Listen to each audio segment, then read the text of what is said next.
This is how you complete the Terminus main Easter egg quest inside of Black Ops 6 Zombies. Now, if you manage to complete it, you will get this cool Maya skin, and you will also get some calling cards, one of which will be an exclusive one if you complete it now, before the guided version, the directed mode, releases in Season 1, which is basically just a reskin version of the same calling card. The colors just changed and it has a little skull symbol on. Before we jump into it, I would recommend, if you need players to do this quest with, drop your Activision IDs in the comment section, and I hope you can find some people to play together. But nevertheless, let's jump into the guide. So first things first, you obviously need to turn on the power and unlock Pack-a-Punch on the map. It's very simple. The game literally guides you with markers and dark ether arrows to power on the 3 generators and then unlock the Pack-a-Punch. But if for whatever reason you need help with that, I'll have a link to a video in the description. The next thing you need is the DR11 Beam Smasher Wonder Weapon, which you can obtain via a side quest, which I'll have a link to a guide in this video's description, in order to guarantee yourself one, or you get lucky in the mystery box or via loot on the map. Nevertheless, you need one by any means. Once set up, you now need to find a tentacle trap that has an open vent where the tentacles come from before it has been used. Now, there's 4 tentacle traps on the map in total. There is one found at the entrance to spawn, there's one in the living quarters, there's one in the door connecting the biolab to the sea caves, and finally there's one in the door connecting the biolabs to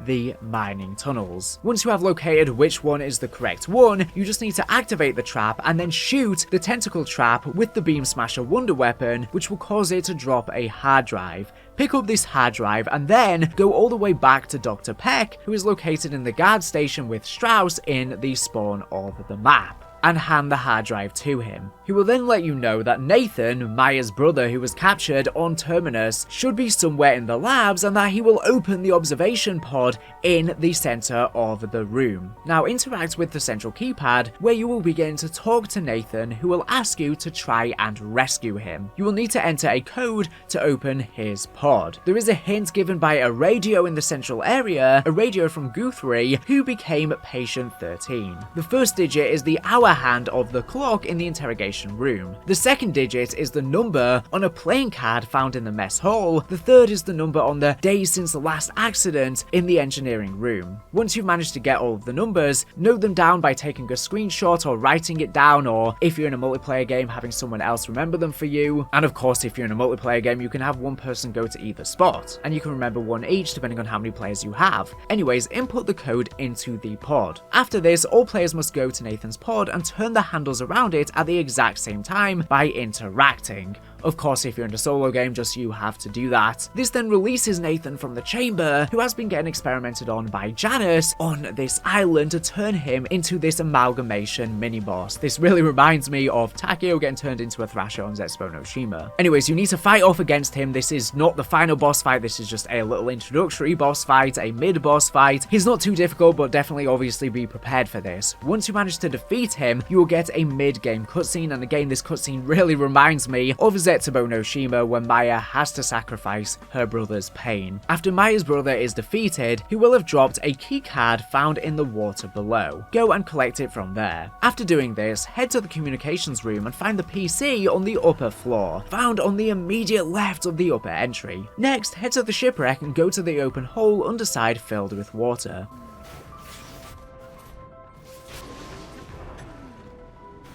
A hatch atop a ladder will now be open.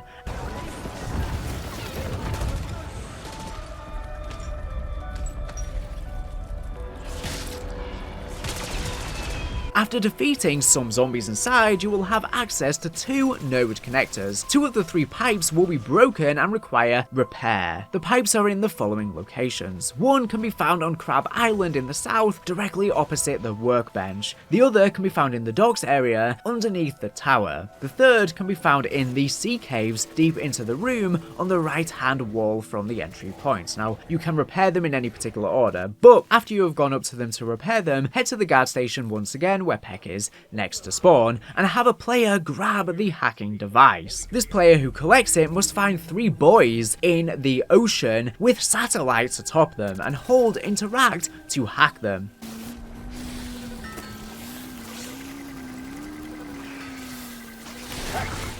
Complete. After hacking the first one, a 2-minute timer will commence in which the other 2 hacks must be completed within that time, otherwise you will be reset and have to attempt it again.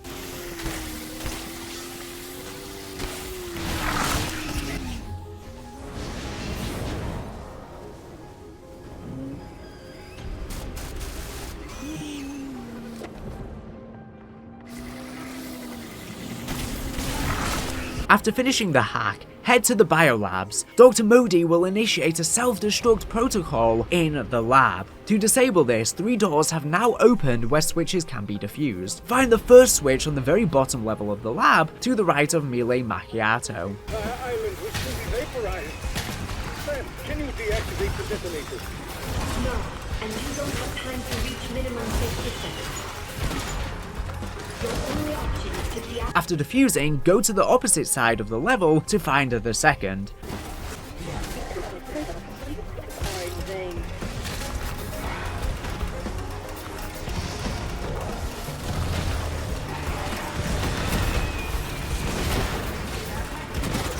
Following this, go up the 2 sets of stairs and continue forward. The final door can be found under this platform, raised by another set of stairs.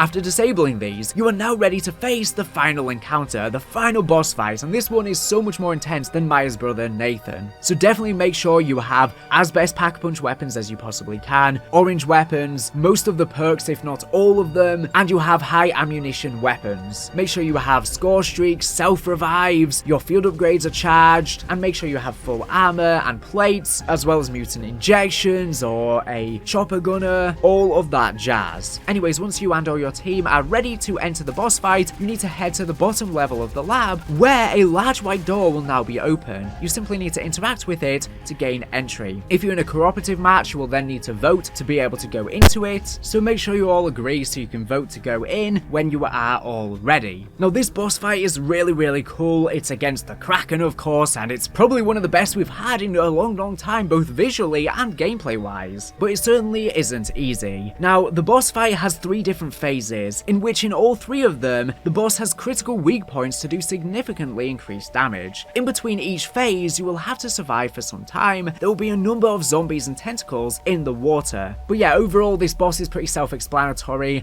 Like I say, you just need to be aiming for its critical points and make sure you are always staying on the move and being wary of its tentacles and coordinating well with your team, choosing the right gobblegums to bring in. In the 3rd phase, the Kraken will use a large telegraphed attack in which you must hide behind cover to avoid being killed, otherwise you will get auto down, so make sure you are very well aware of that, just like the Keeper boss or many of the zombies boss fights we've had in the past. But after he uses this attack is when he is vulnerable, as his eyes will then become critical weak points, which is where you need to shoot. Anyways, eventually, after you have managed to successfully defeat the Kraken, you'll be given the option to whether you want to continue with the game or exit. This is a new feature in Black Ops 6 Zombies and I love it. This is awesome. And I would definitely recommend staying in the game because you actually, if you choose to stay, get rewarded with a bunch of loot that you can have for the rest of your game to survive even better, such as high tier weapons, pack-a-punch crystals, ether tools and a load of points, salvage, etc., as well as all of the perks. So if you're having fun, why not keep playing? You of course get the ending cutscene in between this, in which Chaos is confirmed to be canon and it's setting up the stage for